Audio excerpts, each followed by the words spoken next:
बिस्मिल्लाहिर्रहमानिर्रहीम। स्टूडेंट्स, आज हम डिस्कस करेंगे चैप्टर नंबर 6 में एक्सरसाइज 6.2, जिसका थीम है अरिथमेटिक प्रोग्रेशन। अरिथमेटिक प्रोग्रेशन किस चीज़ को कहते हैं? हमारे पास ये सीक्वेंस की एक टाइप है। कैसा सीक्वेंस अरिथमेटिक सीक्वेंस या अरिथमेटिक प्रोग्रेशन कहलाएगा? इसको प्रोग्रेशन या सीक्वेंस भी कह सकते हैं। अरिथमेटिक प्रोग्रेशन या अरिथमेटिक सीक्वेंस। हम कैसे सीक्वेंस को अरिथमेटिक सीक्वेंस कहेंगे कि कोई भी सीक्वेंस जिसमें कोई सी दो consecutive term A N minus A N minus one, ये मैंने सीक्वेंस की कोई दो कंसेक्यूटिव टर्म ली हैं A N minus A N minus one. जिस सीक्वेंस में उसकी दो कंसेक्यूटिव टर्म का जो डिफरेंस है ना वो सेम रहे पूरे के पूरे सीक्वेंस के लिए, तो ऐसे सीक्वेंस को हम अरिथमेटिक सीक्वेंस कहते हैं।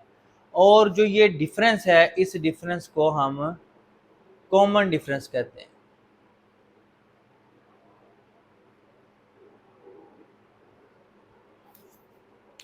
A sequence is said to be arithmetic sequence or arithmetic progression if the number an minus 1 an minus an minus 1 is the same for all the sequence and the difference is known as a common difference।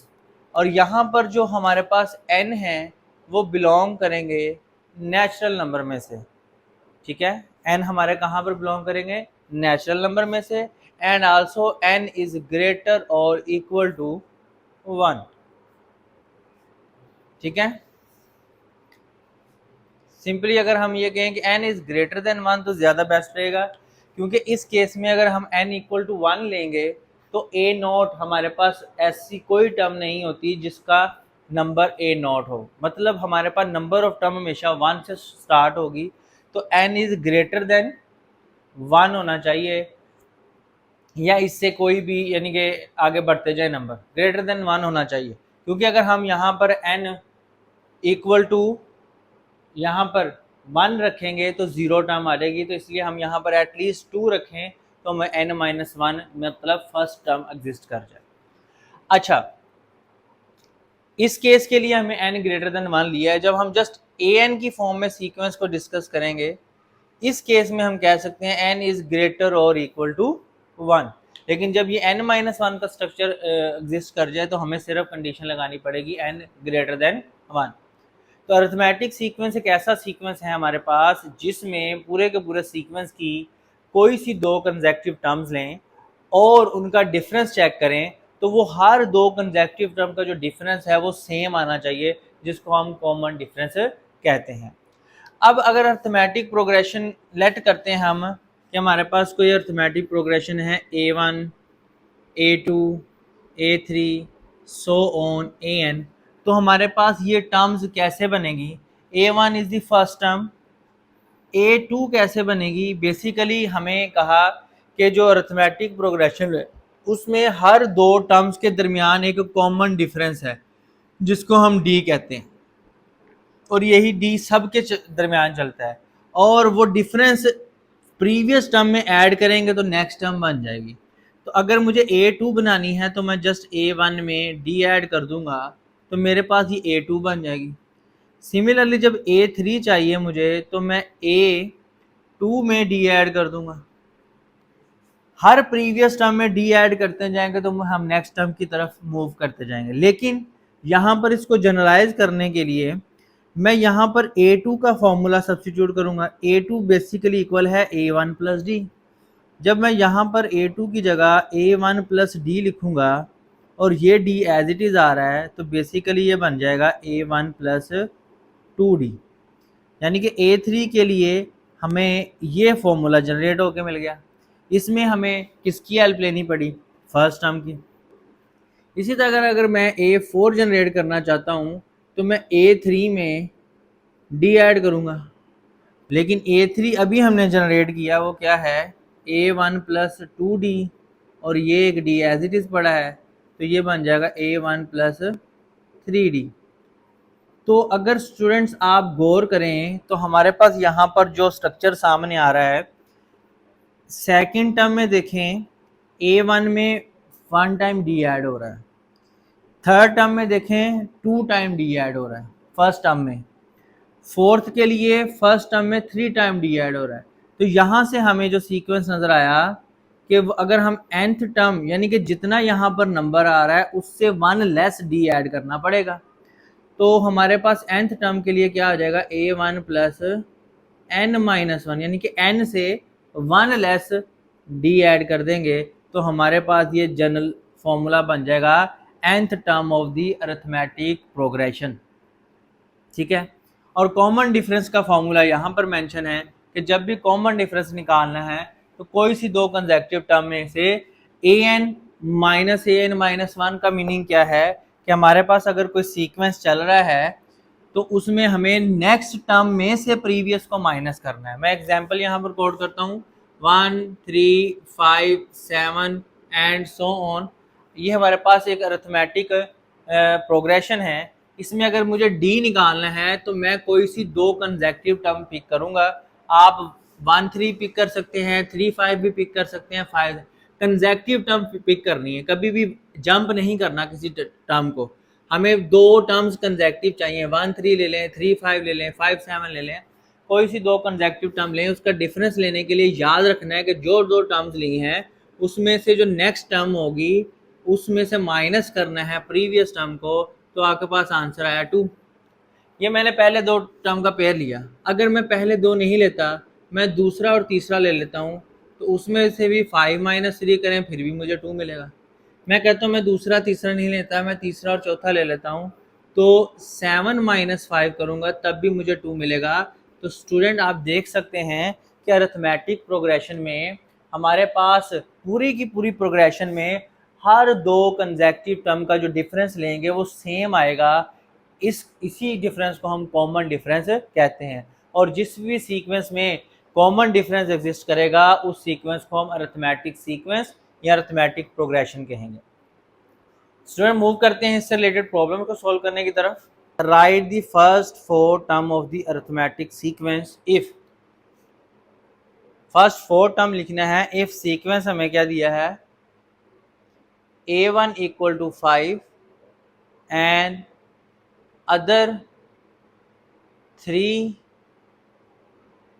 consecutive terms are 23, 26, 29। Question समझ लें पहले कि हमारे पास ये data दिया है, first term दी है और ये सेकंड थर्ड फोर्थ टर्म नहीं है। उसने कहा अदर 3 कंसेक्यूटिव टर्म्स, कोई पूरे सीक्वेंस में से कहीं से भी 3 कंसेक्यूटिव टर्म्स उसने पिक कर लिया, वो दे दी हैं। हमें क्या कहा गया कि इसकी फर्स्ट 4 टर्म फाइंड करनी है। तो आपने इसी को नहीं समझ लेना कि ये फर्स्ट टर्म है, ये सेकंड है, थर्ड है, फोर्थ है, कि ये 3 कंसेक्यूटिव टर्म्स है। तो ये इससे नेक्स्ट 3 कंसेक्यूटिव टर्म नहीं है, उस प्रोग्रेशन में से कहीं से भी उठाई गई हैं और 3 कंसेक्यूटिव टर्म ली गई हैं। अब हमने करना क्या है कि हमें याद होना चाहिए। अच्छा, एक पॉइंट जो आप अपने माइंड में रखें अरिथमेटिक सीक्वेंस को सोल्व करने के लिए, कि आपको अरिथमेटिक सीक्वेंस से रिलेटेड कभी कोई भी क्वेश्चन आ जाए तो आपने सबसे पहले 2 अननोन्स फाइंड करने हैं। फर्स्ट टर्म फाइंड करनी है और कॉमन डिफरेंस फाइंड करना है। पूरे गिवन डाटा में से जैसे ही आपके पास ये 2 चीज़ें आ जाएं, आप अरिथमेटिक प्रोग्रेशन से रिलेटेड हर चीज़ फाइंड कर सकते हैं। लेकिन अब हमारे पास देखते हैं हमारे पास क्या है। फर्स्ट टर्म उसने खुद डिफाइन कर दी है, गिवन A1 हमारे पास 5 है। अब हमारा दूसरा टारगेट है कॉमन डिफरेंस फाइंड करना। तो मैंने आपको बताया कि कॉमन डिफरेंस के लिए हमें कंसेक्यूटिव टर्म चाहिए होती हैं एटलीस्ट 2, पर उसने हमें 3 दे दी हैं। तो इसका मतलब हम इन दोनों में से भी चूज़ कर सकते हैं और इन दोनों में से भी चूज़ कर सकते हैं।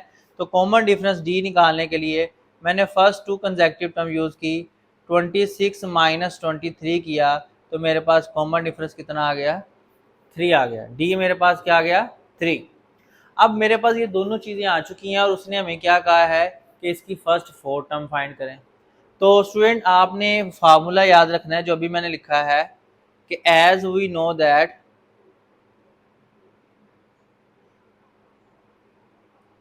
ए n equal to A1 plus n minus 1 into d. हमारे पास ये कॉमन डिफरेंस nth टर्म का फॉर्मूला है।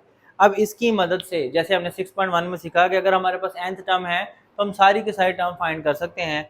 हमारे पास फर्स्ट टर्म है, हमें सेकंड, थर्ड और फोर्थ टर्म फाइंड करनी चाहिए। तो मैं लिखूंगा पुट सेकंड टर्म के लिए मुझे n क्या चाहिए, 2 चाहिए। मैंने पुट n इक्वल टू 2 लिखा, तो मेरे पास आप यहाँ से देख सकते हैं A2 इक्वल टू A1 और n माइनस 1, मतलब n कितना है 2, 2 माइनस 1 1 आ जाएगा, तो सिंपली प्लस यहाँ पर क्या आ जाएगा d। अब यहाँ पर अगर आप देखें कि मेरे पास ये दोनों टर्म्स गिवन है, A1 भी मुझे गिवन है 5 और d भी गिवन है 3, तो मेरे पास A2 क्या बन गई, 8 बन गए। क्लियरली। अब हम नाउ क्या करेंगे, put n is equal to 3 in a. Third term के लिए मुझे n इज इक्वल टू 3 करना है, तो A3 equal to A1 plus 2d, क्योंकि 3 माइनस 1 आपके पास 2 हो जाएगा, तो A1 मेरे पास क्या आ जाएगी 5 है और 2 इंटू डी कितना है 3 है, तो 5 प्लस 6 कितना हो जाएगा 11। अब नेक्स्ट मुझे फोर्थ टर्म चाहिए, मैं लिखूंगा put n is equal to 4 in a, तो मेरे पास क्या रहेगा A4 is equal to A1 plus 3d। A1 आ जाएगा 5 प्लस 3 इंटू 3 9 हो जाएगा, 9 प्लस 4 आपके पास 5 कितना हो जाएगा 14। तो ये हमें फर्स्ट 4 टर्म उसने फाइंड करने के लिए कही थी, हम वो फर्स्ट 4 टर्म फाइंड कर चुके हैं। इसी का सेकंड पार्ट देखते हैं। सेकंड और थर्ड सेम पैटर्न पर है, मैं इसका थर्ड वाला पार्ट करवाता हूँ आप लोगों को। थर्ड पार्ट में